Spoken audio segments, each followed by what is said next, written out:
बहुत लोगों ने हमसे पूछा आपने श्रीमद् भागवत गीता जी को ही क्यों चुना। इसको एक बार ध्यान से पढ़ लो, आपको आरसीएम समझ में आ जाएगा। जब आपके कोर्ट में गवाही होती है तो जज गीता जी हाथ में रख के कहता है, इसको हाथ पर रखकर कसम खाओ मैं जो भी कहूंगा सच कहूंगा, सच के सिवा कुछ नहीं कहूंगा। आरसीएम भी क्या कहता है, आपको आगे बढ़ना है तो आप जो भी फील्ड में कहोगे सच कहोगे, सच के सिवा कुछ नहीं कहोगे, कुछ नहीं कहोगे। दूसरा क्या लिखा है इसमें, कृष्ण भगवान ने क्या कहा है, कर्म कर फल की चिंता मत कर। फल की चिंता मत कर, फल तेरे हाथ में है ही नहीं, फल मेरे हाथ में है, मैं दूंगा फल, तू कर्म कर केवल। अगर तू फल की चिंता करेगा फल भी नहीं दूंगा, देने वाला तो मैं ही हूं। और हमारे यहां लोग यही गलती करते हैं, ज्वाइन होती पूछता है इतना काम करने पे मेरे को क्या आएगा, कुछ नहीं आएगा। केवल आप इस भावना से काम करो कि मेरे साथ जो लोग आएंगे उनके घर में मैं डॉक्टर को एंट्री नहीं लेने दूंगा, मैं इस भारत को स्वस्थ करूंगा, वो इतना फल देगा आपको आरसीएम में, आप संभाल नहीं सकते, संभाल नहीं सकते। और क्या लिखा,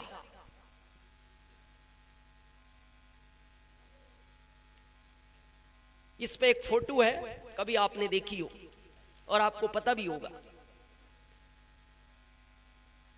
कृष्ण भगवान रथ चला रहे हैं, अर्जुन पीछे बैठे हैं। अर्जुन पीछे बैठे हैं। तो ये कहां से शुरू हुआ, जब दुर्योधन और अर्जुन कृष्ण भगवान से मदद करने के लिए पहुंचे थे, जब युद्ध छिड़ा था। तो पता है जिनको शास्त्रों का ज्ञान है, अर्जुन कृष्ण भगवान के चरणों की तरफ खड़े थे और दुर्योधन उनके सिराने जाकर बैठ गया था। इसका क्या मैसेज है, नहीं क्यों बैठा वो सिराने, उसको ईगो था कि मैं घमंड में हूं। और आप में भी कई लीडर गलती करते हैं, जरा सा लेवल बढ़ा आप में भी घमंड आ जाता है। घमंड आने में युद्ध हार गया था वो। ये ध्यान रखना, जितने भी सीनियर हैं, हमारे शास्त्रों में उल्लेख है जिस वृक्ष पर फल ज्यादा होते हैं वो उतना झुका रहता है, उतना ही झुका रहता है। हमारा थोड़ा सा लेवल बढ़ा ना, किसी की बात नहीं सुनते, बस अपनी मर्जी से ही करेंगे। लेकिन बड़प्पन देखिए, यही चीज आदमी को आगे बढ़ाती है। जब कृष्ण भगवान के नेत्र खुले तो पहली निगाह अर्जुन पर गई। बताओ पार्थ कैसे आए थे, तो उन्होंने कहा प्रभु भ्राताश्री भी आए हैं। कहां है भ्राताश्री, आपके सर पे, वो तो सिरहाने बैठा था।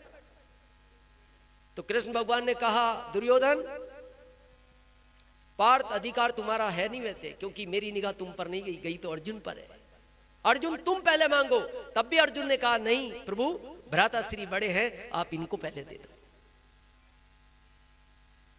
तो पूछा भगवान ने क्या चाहिए, आपकी मदद चाहिए। तो बोले ध्यान से सुनो दुर्योधन, एक तरफ मैं रहूंगा, एक तरफ मेरी सेना रहेगी, और मैं भी हथियार नहीं उठाऊंगा। तो दुर्योधन ने कहा फिर आपका क्या करेंगे, निठल्ला आदमी, हथियार नहीं उठाओगे, युद्ध नहीं लड़ोगे, काम के क्या, सेना दे दो। सेना ले गया सेना वो। लेकिन बाद में कृष्ण भगवान ने अर्जुन को पूछा, पार्थ मैं भी उत्सुक हूं ये बात जानने के लिए कि तुमने मेरे को क्यों चुना। तो अर्जुन का जवाब था प्रभु कर्म तो मैं करूंगा, केवल आपका मार्गदर्शन चाहिए। तो कृष्ण भगवान ने कहा था अर्जुन मैं भी एक वादा करता हूं, अगर तुमने मेरी एक भी बात नहीं टाली तो युद्ध जिताने की गारंटी मैं लेता हूं। अब आपके यहां कृष्ण भगवान कौन है, आरसीएम का गुरुकुल। गुरुकुल, गुरुकुल को मान लो अपनी अपलाइन, कोई नहीं जमता, टीसी सर को अपना अपलाइन मान लो। हमने माना है 15 अगस्त, और हम आपको ये प्रत्यक्ष उदाहरण देते हैं। हम नहीं आते थे अभी तक गुरुकुल में, हम 15 अगस्त के बाद आए हैं और रियल में हमारा जो जीवन चेंज हुआ है। मतलब आज हमारा परिवार हमसे एक बात बोलता है, आप पहले गुरुकुल में क्यों नहीं आए। इतना चेंज हुआ है हमारे अंदर। गुरुकुल बहुत बड़ी ताकत है हमारे इस अभियान की। आप 21 दिन आओ, आपको अच्छा नहीं लगे फिर बाहर हो जाना, लेकिन हमारे कहने से 21 दिन आओ, केवल 21 दिन। 21 दिन में तो क्या बुराई है, 21 दिन बाद बाहर हो जाना, लेकिन 21 दिन आकर देखो, चमत्कार है वहां। और हम ये ओपन बोलते हैं, उस समय वहां एक ईश्वरीय शक्ति काम करती है, और वो हमें इसमें नजर आती है। शायद वही ईश्वरीय शक्ति काम करती होगी जो गुरुकुल से संदेश निकलते हैं। अब आखिरी है तो बहुत सारे, आखिरी सुनते हैं। देखो आरसीएम की नींव क्यों इस पर पड़ी है। सेम हम बोलते हैं, जब कृष्ण भगवान के मित्र थे सुदामा, बहुत परेशान हो गए, तो कृष्ण भगवान के पास पहुंचे। तो कृष्ण भगवान का पहला शब्द पता है क्या था? सुदामा बहुत लेट हो गए मित्र। बहुत लोग यहां आने में भी बहुत लेट हो गए, ये भी यही कहता है, मित्र बहुत लेट हो गए। बहुत लोग लेट हुए हैं, और ये पछतावा सुदामा को भी था, और ये पछतावा आने वाली आपकी पीढ़ी को भी रहेगा। हम दावे के साथ बोलते हैं, आने वाली पीढ़ी आपको जरूर ये पूछेगी, पापा आप क्यों नहीं इसके अंदर पहले पहुंचे। और आज भी बहुत लोग सीरियस नहीं ले रहे इस चीज को। ये बात कृष्ण भगवान ने सुदामा को भी कही थी, सुदामा आए तो हो मित्र, तुम्हें तो बहुत पहले से मेरे बारे में पता था, लेकिन बहुत लेट हो गए। चलो ठीक है, आ तो गए, आज आप भी आ ही गए।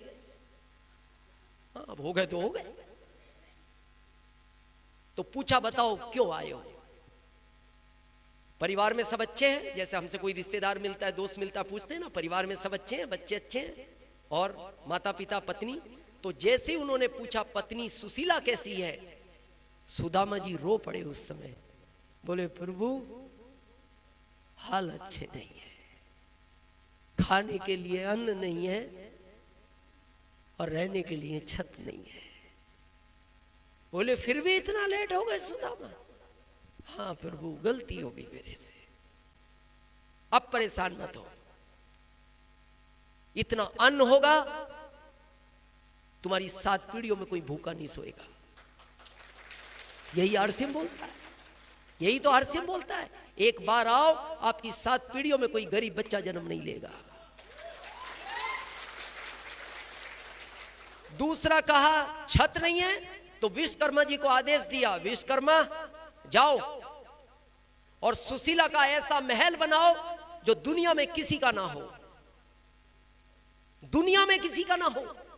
और जब विश्वकर्मा जी पहुंचे, सुशीला, भगवान का आदेश है, एक ऐसा महल बनाना है जो किसी का ना हो, बताओ कहां बनाया जाए? आप विचार करो। आज बाहर की दुनिया वाले अगी आपके यहां सिमरई में आके बिहार सरकार कहे एक महल बनाना है, और एक ही आदमी का बनेगा भारत में, और ऐसा बनेगा जो दुनिया में किसी का ना हो, बताओ सिमरई वालों किसका बनवाया जाए?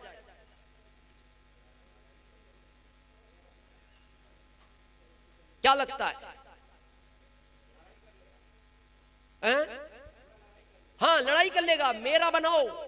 आप में हिम्मत नहीं है ये कहने की किसी का भी बना दो। लेकिन सुशीला की हिम्मत देखना, जिसके ऊपर छत नहीं थी, उसने तब भी कहा, विश्वकर्मा जी, इस नगर में जितने लोग रहते हैं, अगर सबका महल बनवाने के लिए तैयार हो तो बाद में मेरा भी बना देना। तो विश्वकर्मा जी ने कहा, एग्रीमेंट एक का है, एग्रीमेंट मेरा एक का हुआ है भगवान से, और आपको भी कहते बिहार सरकार एक का ही बनेगा, तुम बताओ, अब बाकी का तो नहीं बनवाएंगे हम। अब बोलो, आप में हिम्मत नहीं है ये कहने की फिर किसी का भी मत बनाओ तो मेरा भी मत बनाओ। आप तो ये कहोगे रातों रात बना दो, अभी बताना भी नहीं किसी को, कल बताएंगे बन गया। लेकिन वहां भी सुशीला ने कहा, वापस जाओ, नहीं बनाना, फिर इनका नहीं बनाते तो मेरा भी नहीं चाहिए। और बाहर जाके विश्वकर्मा जी ने कृष्ण भगवान को पूछा, प्रभु वो तो ये कह रही है सबका बनेगा तो मेरा बनाओ, नहीं तो मेरा भी मत बनाओ। तो कृष्ण भगवान ने विश्वकर्मा जी को कहा, विश्वकर्मा जी, ये सीखने का सबक है, इस दुनिया में कोई तो ऐसा है जो दूसरों के लिए अच्छा सोचता है, कोई तो ऐसा है। आप इस आरसीएम की दुनिया के बाहर सोचकर बताओ, कोई कहता है मैं तुम्हारा घर बनवाऊंगा, लेकिन आरसीएम वही अभियान है, पहले जिस दिन आप अपनी टीम के 10 लोगों का महल बनवा दोगे, उस दिन आरसीएम आपका भी बनवा देगा। बस ये भावना आपकी होनी चाहिए।